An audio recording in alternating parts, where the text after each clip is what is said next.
This is the weekly business news in English on TV3. I am Nugzarukhadze. Good morning. In Sochi, Russian President Vladimir Putin and Raul Khajimba, the so-called president of occupied Abkhazia, signed an allied agreement on strategic partnership. The document envisages intensification of cooperation between the occupational regime and official Moscow in the field of defense and security. According to Raul Khajimba, first of all, the agreement provides for establishing the collective defense system and modernization of Abkhazian armed forces. The document stipulates that if other state or a group of states launch an armed attack against the signee of the agreement, it will be viewed as the assault upon another signee of the agreement. In such a case, the other party will provide the necessary help, including military assistance.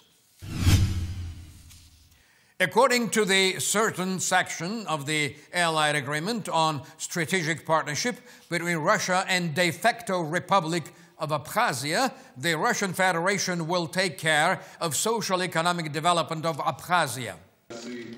In the words of Vladimir Putin, in case of understanding, transit railway movement between Sukhumi and Tbilisi and later to Armenia on the one hand and to Russia on the other hand will be restored. According to Putin, by 2015, the Russian government will allocate considerable funds with the aim of creating a common social and economic space. The Abkhazian government will receive 5 billion rubles from Russia. At the same time, about 50 representatives of the Russian capital will make investments in Abkhazia. The United States Department of State responded to the so-called agreement between Russia and de facto Republic of Abkhazia. The statement of the Department of State reads that the United States of America retains a firm position regarding Abkhazia and the so-called South Ossetia. These regions are integral parts of Georgia. At the same time, Washington calls on Russia to fulfill all commitments of the 2008 agreement on ceasefire, withdraw its troops to the pre-conflict positions, take back the decision to recognize Georgian regions, Abkhazia and the so-called South Ossetia as independent states and provide accessibility to humanitarian assistance in these regions. Concurrently, the United States Department of State emphasizes its support of the Geneva International talks. Statement of the Secretary General of NATO reads that the North Atlantic Alliance does not recognize and so the so-called agreement between Russia and de facto Republic of Abkhazia on alliance and strategic partnership. In the words of Jens Stoltenberg, the alliance firmly supports Georgia's territorial integrity and sovereignty within its internationally recognized borders. The statement of NATO Secretary General says that this so-called agreement will not promote a long-term and peaceful settlement of situation in Georgia. On the contrary, it violates Georgia's sovereignty and territorial integrity and roughly contradicts norms and of international law, principles of OSCE and Russia's international commitments. The alliance calls on Russia to cancel the recognition of Georgian regions, Abkhazia and the so-called South Ossetia as independent states and withdraw its troops from the territory of Georgia. Besides the Georgian establishment, international organizations and world community, Women in Politics, non-governmental organization of occupied Abkhazia, held a rally against the agreement signed by Putin and Khajimba. Apart from the said organization, which comprises many mothers who have lost sons in the Abkhazian War, well-known Abkhaz personalities expressed their protest to the notorious agreement. Tamaz Kuchuberia, representative of Abkhazian Department of Justice, commented on the content of the agreement. Signing of this agreement is tantamount to a catastrophe. He says that this is the act of buying Abkhazia by Russia, and there is not a whiff of independence in it.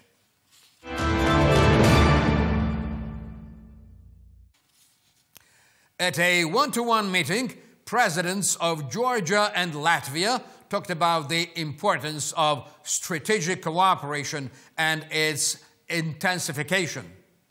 Georgi Margvelashvili noted that Latvian president's visit was rather important in the current critical situation, and this happened when the Russian Federation has taken a step directed at the annexation of occupied Abkhazia. This visit is very important because it takes place at the time when the Russian Federation made another uncouth movement against Georgia's territorial integrity, signing the document with occupied Abkhazia, which spurs on the occupied region to annexation.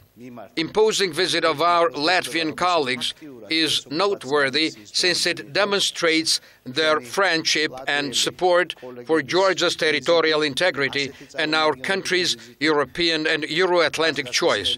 Baltic Assembly was the first who condemned signing of so-called agreement between Russia and Abkhazia. I would like to thank our Latvian colleagues because the Parliament of Latvia was one of the first official bodies that ratified our agreement on association with Euro Union and gave its blessing to our integration into European Union.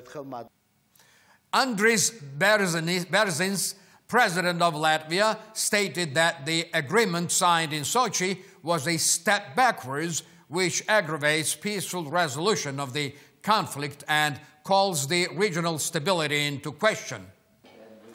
In his visit to Georgia, Latvian president was accompanied by the members of Latvian government and Latvian businessmen. At the enlarged meeting that followed the welcoming ceremony at the presidential residence, the parties discussed the issues of regional security, Ukrainian crisis, and the situation in the regions of the Black and the Baltic Seas. Participants in the meeting stressed that the Russian policy with regard of its neighboring states is unacceptable. Our government is ready to offer you most comfortable conditions for developing your business in Georgia. Irakli Garibashvili, Prime Minister of Georgia, addressed these words to the participants of Georgian-Latvian Business Forum. Garibashvili attended the forum together with Andris Berzins, president of Latvia. The Georgian premier pointed out the progress achieved by the country during the recent 2 years. He declared that from the point of view of stability and attractive investment environment, Georgia is the leader of the region. Besides, in his speech, Garibashvili mentioned the international economic projects that are scheduled to be implemented in the country in the nearest future. Prime Minister Irakli Garibashvili paid a 2-day-long working visit to Great Britain. He was accompanied by Vice Premier cum Minister of Economy Georgi Kvirikashvili, Secretary of Economic Council at the Prime Minister's office, Roman Chrenkeli, and Deputy Chief of the Government Administration, Nino Kobakhidze. The working visit began with the talks with Paul Taylor, President of Fitch Ratings, one of the most influential international ratings agencies. In October of 2014, Fitch Ratings published the evaluation which conferred better rank to Georgia, which implies that the country's economic situation has improved from stable to positive. Well, as we were just discussing, I think it's the changes going on, the improvements happening, the structural reforms that have been put in place are very encouraging. They're very encouraging for a firm like ourselves, who look to seeing economies having a strong control monitoring structure in place. And as I said to the Prime Minister, I applauded him on the actions he's taken to stabilise the country, to improve the country, to move the country forward. So we're very impressed with the moves that are being taken. According to the Fitch ratings, Georgia's economic development from stable to positive relies on several factors, among them on the factor that Georgia is steadily moving ahead on the road of economic and structural reforms. Within the framework of his visit, Irakli Garibashvili also met with Michael Madeleine, president of rating company Moody, and Fernandez de Heredia Martinez, regional manager of Europe, Middle East and Africa of the rating company Standard & Poor's. It was noted that Georgia has a favorable business environment. It enjoys economic progress and political stability. Along with the waning of corruption, the country's political stability instills trust among the businessmen. Easier access to the Euro Union market enhances Georgia's investment attractiveness for the short term as well as for the long-term period.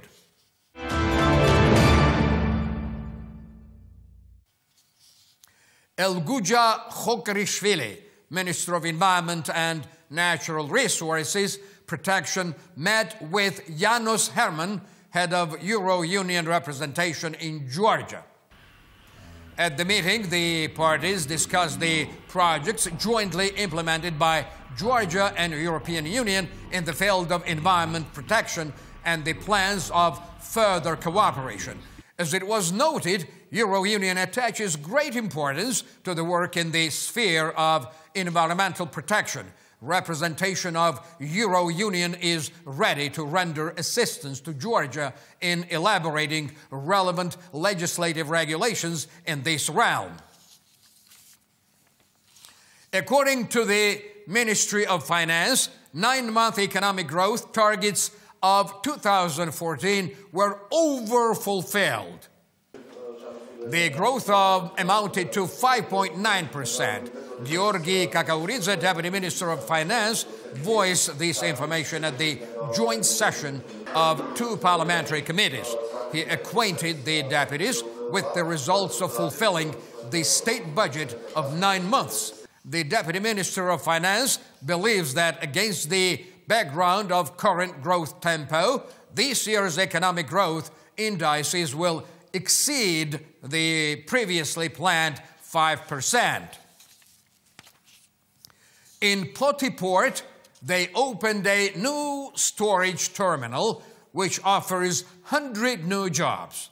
Its storage infrastructure covers 4 hectares.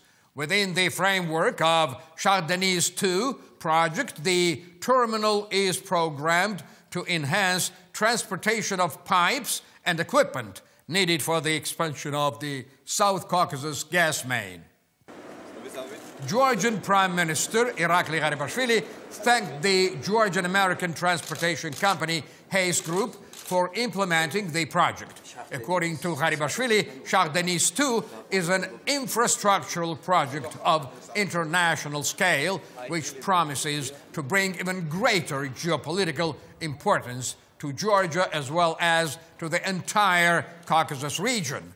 Georgian Premier declared, "This project is viewed as a new and alternate southern corridor for European countries." Today, in Georgia, we have a healthy and free environment for developing business. Logistic and forwarding companies perform effective activity thanks to favorable conditions. He stressed that the country's administration is ready to actively cooperate with all parties concerned. One more storage facility, grain terminal, was opened in Poti. It was built by the co-financing of favorable agro credit. Within the framework of the project of agricultural development, $600,000 were allocated for the construction of the Poti grain terminal. Total cost of the project is almost $2 million. Its overall capacity is 16,000 tons, and it can accommodate, store, dry out, and issue grain of different kinds, mainly wheat and corn. In the words of Premier Garibashvili, over 90 new enterprises were launched and over 490 enterprises have been refurbished during the last 2 years.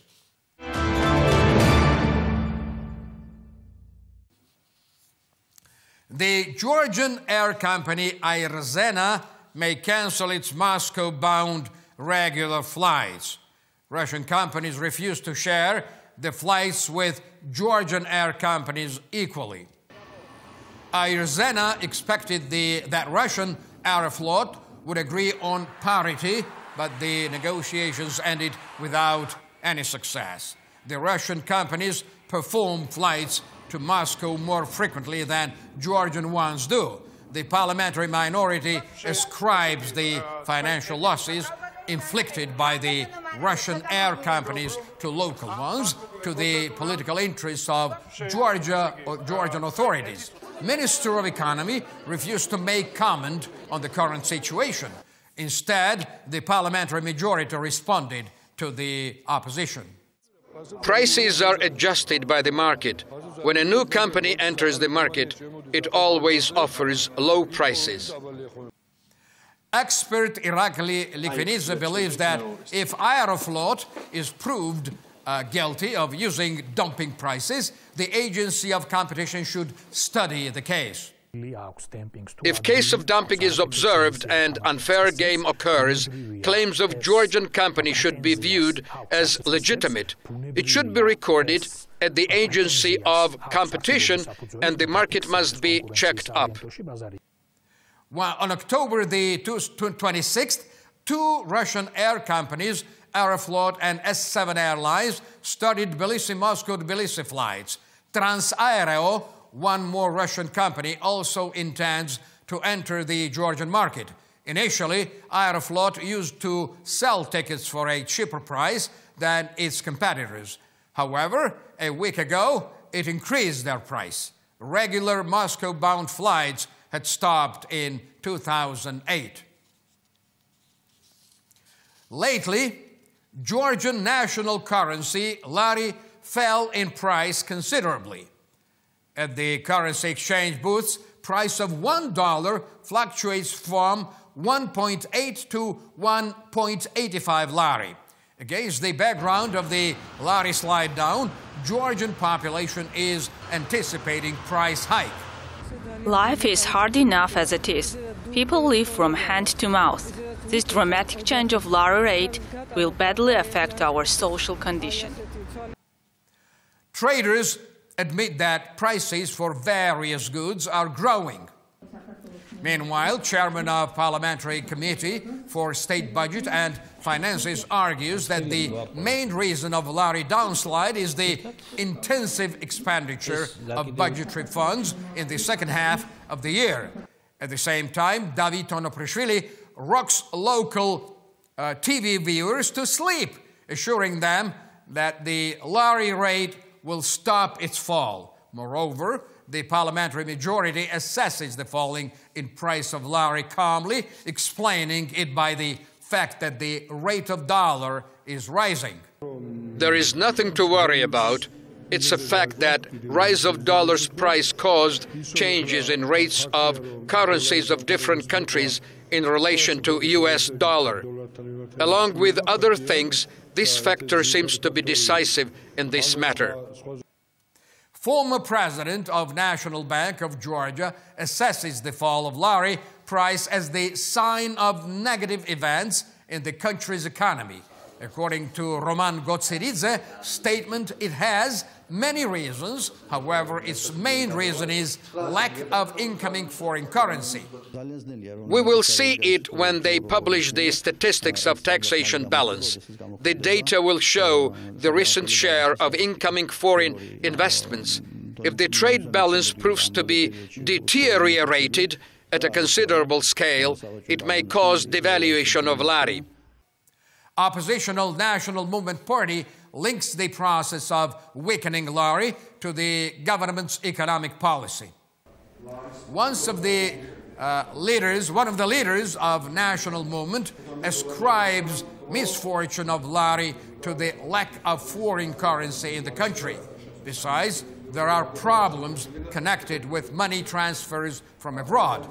At the National Movement Party, they believe that this year, as in the last year, the government will have spent great amount of money in the last quarter of the year. In order to somehow fulfill the budget, as in the last year, this year we have the problems connected with expenditure. In order to avoid budgetary failure, the government is induced to flood the market with big sums of money. At the Ministry of Finance, they do not share the opinion of the opposition. They insist that there is no problem connected with drawing the budget funds. Meanwhile, the National Bank prefers to keep back from making comments, although it has already brought $40 million to market. Let's keep our fingers crossed. What else could we possibly do? Well, that's all this morning. You are watching the weekly business news in English on Channel 3 of the Georgian television. Thank you very much for watching and being with us. I am Nugzarov Khadze. I'll see you again next Saturday morning at exactly 11 a.m. right here on TV3. Until then, have a great week.